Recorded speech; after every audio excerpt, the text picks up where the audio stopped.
Som I kan høre, så sidder jeg og snakker dansk lige nu, og det gør jeg, fordi jeg er fra Danmark.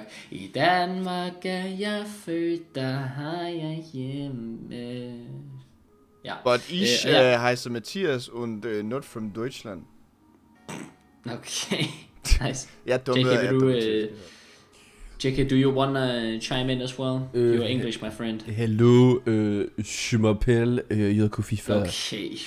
Fuck, jeg skulle også lige til at sige je m'appelle Mathias. Je m'appelle. Okay. Bonjour. Ja, vi laver lidt sjov med jer. JK er fra Danmark, og Matt han er fra Danmark også. Shut the fuck up, man. Jeg prøver at lave en intro her. Hola, konnichiwa. Okay, vi prøver lige igen. 1, 2, 3, go. Ja, så vi skal reagere på 5 grunde til, at du ikke skal fuck med Danmark. Let's fucking go. Lad os bare komme i gang. The modern-day Øresund Bridge is a wonderful feat of engineering. It links Denmark's largest city with Sweden's third largest city, creating one of the largest and most important economic zones in the entire European Union. The reasons for this bridge are pretty obvious, but did you know that it also saves a lot of Swedish people from being beaten with sticks by the Danes? What? Yes, that's right. If the sea freezes between Sweden and Denmark, a Dane can legally hit a Swedish person with a stick if they walk to Denmark over the ice. This is a very old law dating back to 1658, in a period in which Denmark and Sweden were almost constantly at war with one another. It was also in a period known as the Little Ice Age, where winters were longer and colder than normal, and the waterway between Denmark and Sweden, and also Prussia, were frozen for much of the year. The sneaky Swedes took the opportunity to march across the frozen belts of ice as a land bridge. So to defend against the Swedish invaders, Denmark passed laws absolving citizens of any consequences for beating the hell out of Swedes that tried to cross the frozen waterways. Nobody has cared to remove the law since then, so the provision still stands. But maybe Denmark is just keeping it in case, well, I mean, the wars have ended, but that doesn't mean we have to let our guards down now. It plays right into the hands of that Ikke empire across the water. Now, don't take this the wrong way. Så vi kan legit bare smadre svenskerne med en pind.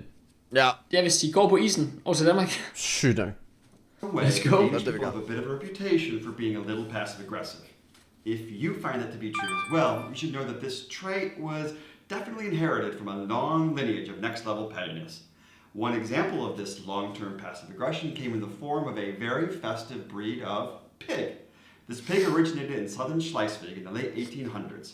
This was during the time of the First and Second Schleswig Wars, or the Dano-Prussian Wars as they're also known.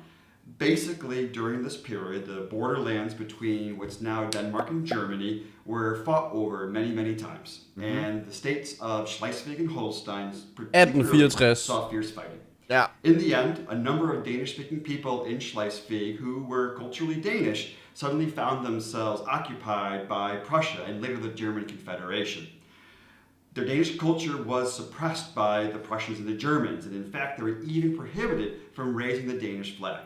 Now, if you've seen any of our videos on this channel or know a little bit about the Danes, you understand how important the Dannebrog or the Danish flag is to its people. True. I mean, it descended from heaven after all. Præcis. It was no different during this period of history. So how did the Danes living under Prussian rule protest? Well, they brought a pig. That's right. The Husum Red Pede is a rare breed of domestic pig with the nickname Danish protest pig. What? Since the people were prohibited from raising the Danish flag, they decided instead to breed pigs that had a special red shade of fur, and they happened to have a white stripe. With this, they displayed the protest pig instead of the flag. Don't mess with Denmark. They were literally breed a pig just to screw with you. Fair play. Ayo, det er fandme genius. Hvem der kom på den en dag? Fair play. Fucking big up. Vi har bare sådan opfundet vores egen gris for at lave et flag. Fuck, det er godt, man. Stay put in the Schleswig War era for just a little bit, because the pigs were not the only form of 19th century passive-aggressive protest that took place on the Jutland Peninsula. Var der meget bacon der? Occupying Germans also instituted laws that prevented Danish organizations from serving alcohol. Again, if you've seen some of our other videos, you know that gathering together for a cozy night of drinks is a fundamental part of culture here.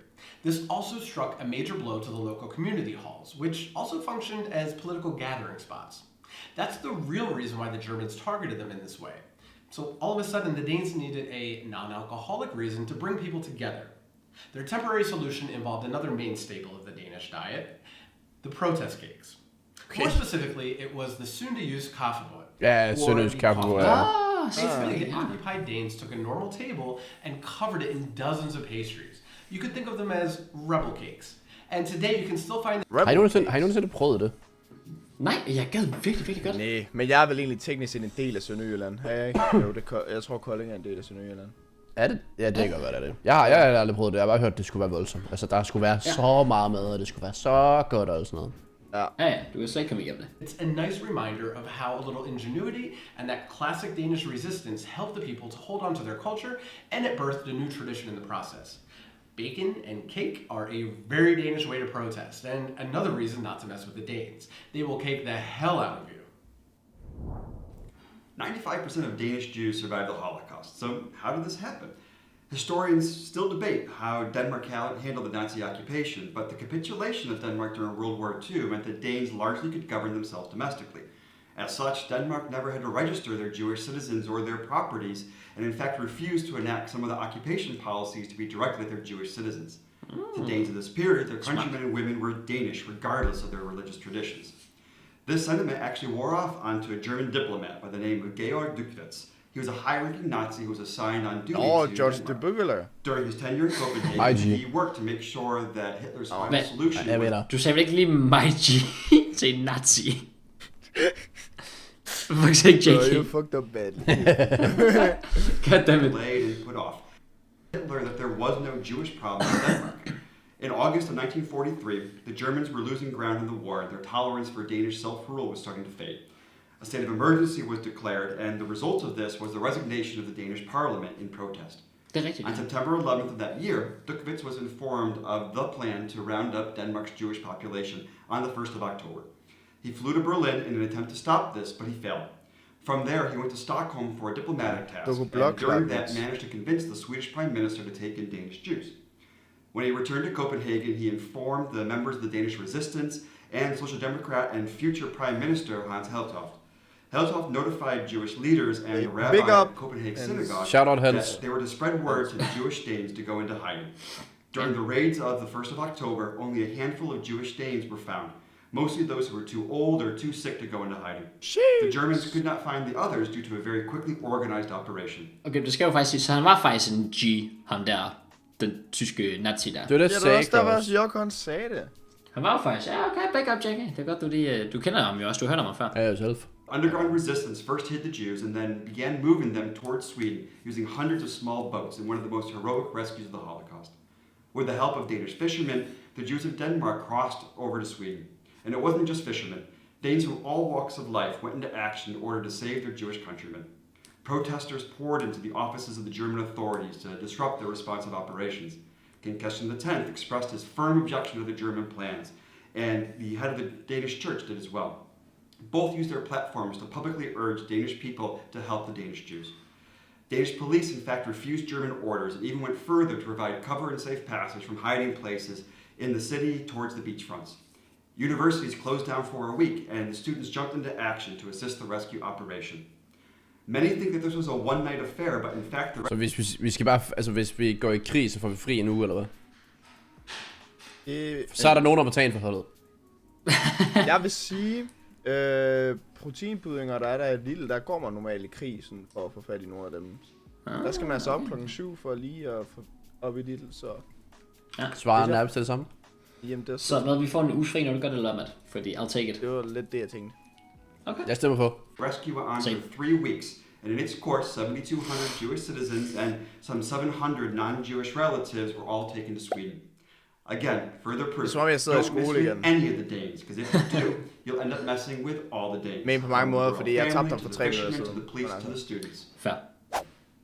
If you've never heard of the Danish beer Carlsberg, all you need to know is that it's probably the best beer in the world.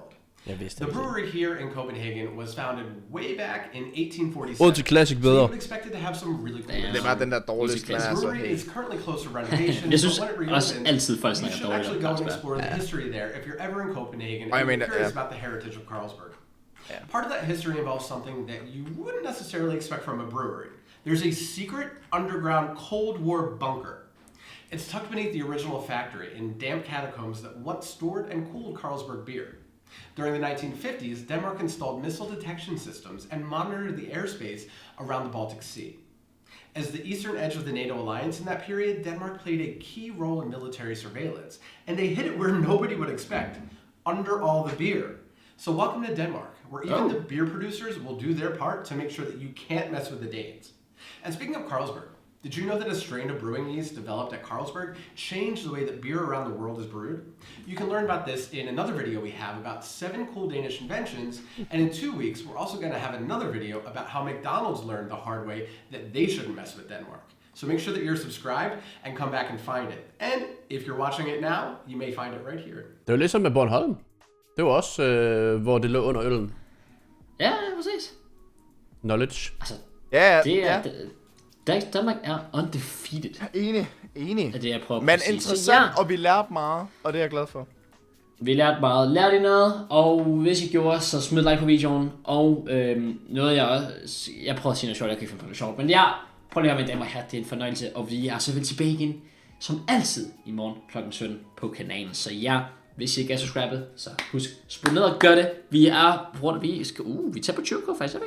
Nej. Vi er snart til 50 Og fordi på det her tidspunkt, den her video kommer ud, der er vi på 19,8k. Jeg har den der. Okay. The champions carry, kan man. Ja, præcis.